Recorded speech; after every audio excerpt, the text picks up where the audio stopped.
Welcome to our presentation for final video project for POM 42. My name is Danica Santos and I am the leader of Group 4. I am pleased to introduce my fellow members, the people and the voice behind this amazing presentation you are watching.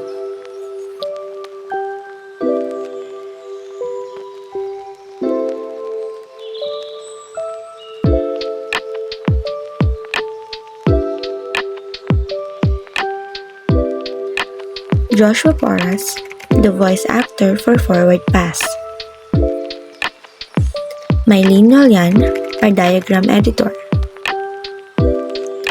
Monica Fernandez, the voice actor for Slacks.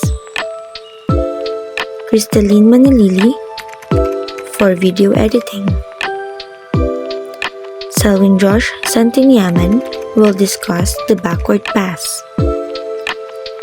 Roberto De Castro, the voice actor for the table. Eliza Mendoza, our diagram creator. Lastly, Liniela Barillo, a scriptwriter. And they are the voice actors.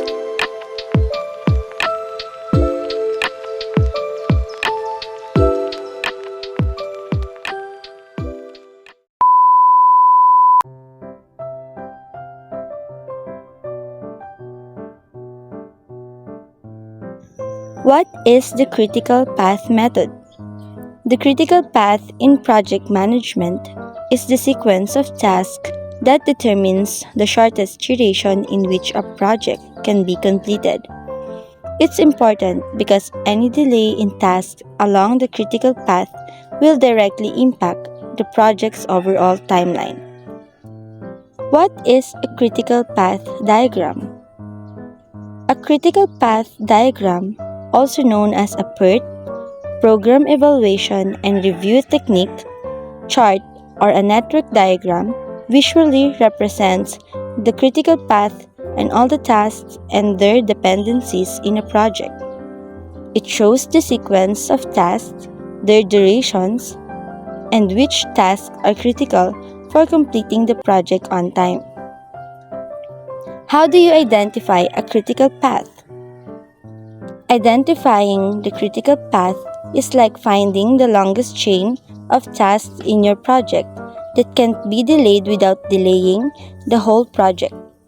It's the path that determines how quickly you can finish your project. What is uses and importance of critical path method? The critical path method is like a blueprint for managing projects. It helps figure out which tasks need to be done first and which ones can wait. By focusing on the critical tasks, it ensures the project gets done on time and resources are used wisely. How is path method applied in the field? The critical path method, or CPM, is used in various fields like construction, manufacturing, IT, event planning, and engineering to plan and organize tasks.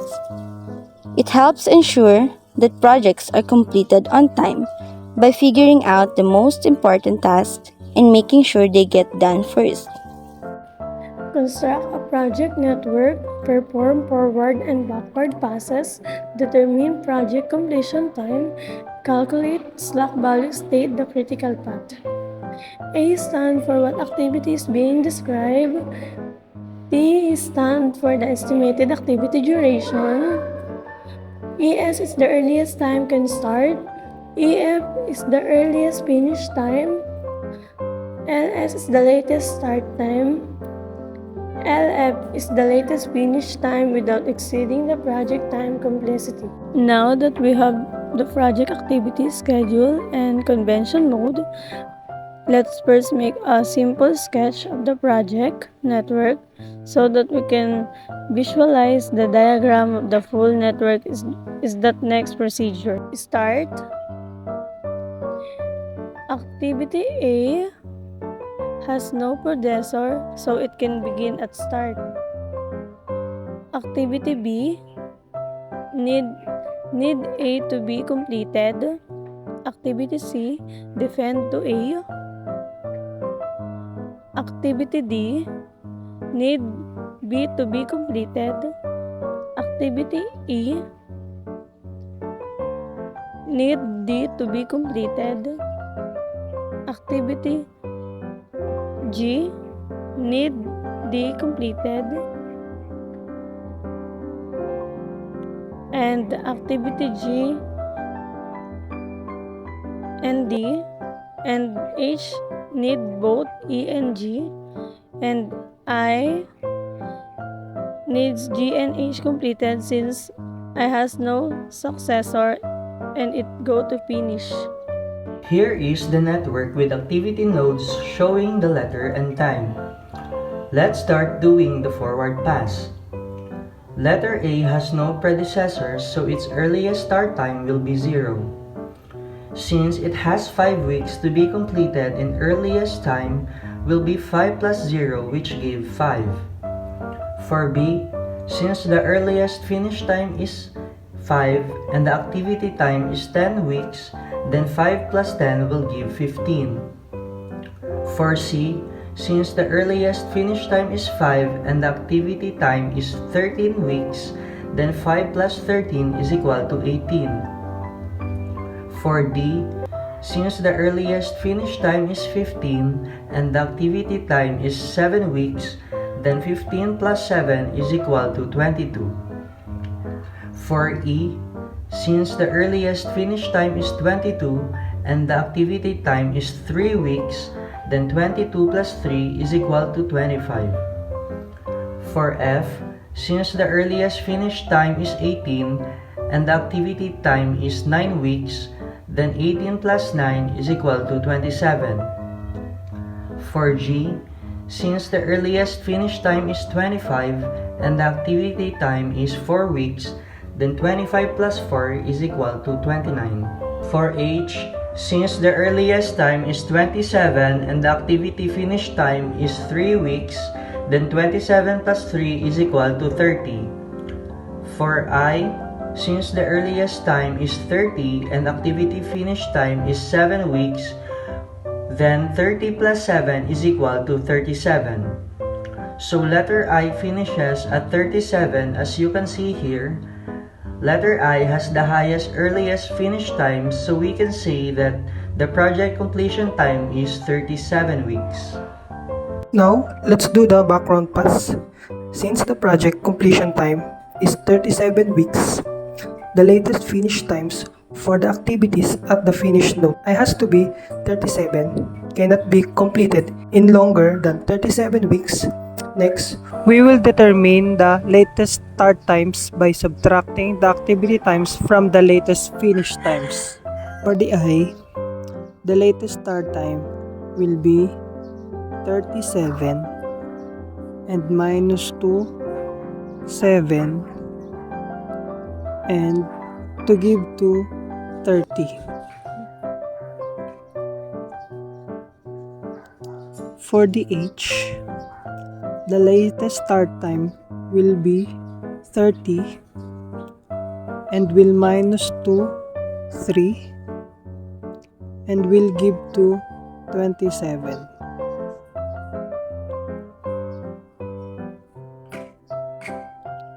And for the G, the latest start time will be 30 and will be minus by 4, and we will give to 26.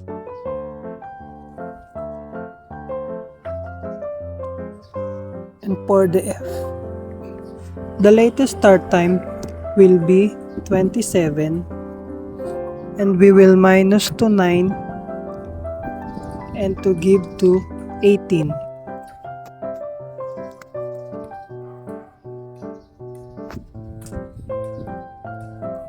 And for the E, the latest start time will be 26 and minus to 3 and to give to 23. And for the D, the latest start time will be 25 minus to 7 and to give to 18.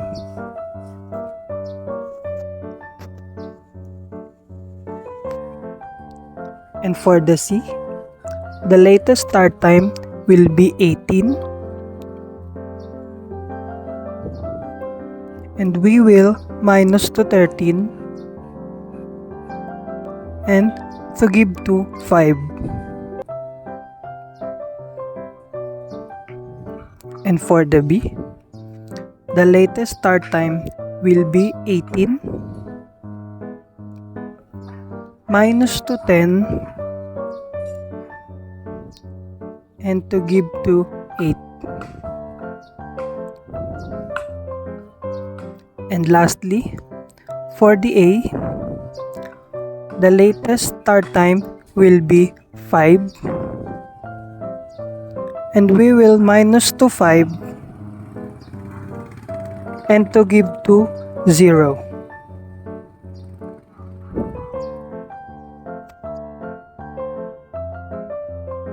It is computed as data start minus earliest start or latest finish minus earliest finish.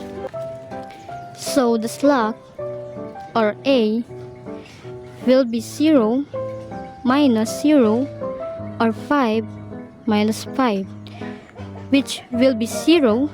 The slack for B will be 3, and for C it will be 0.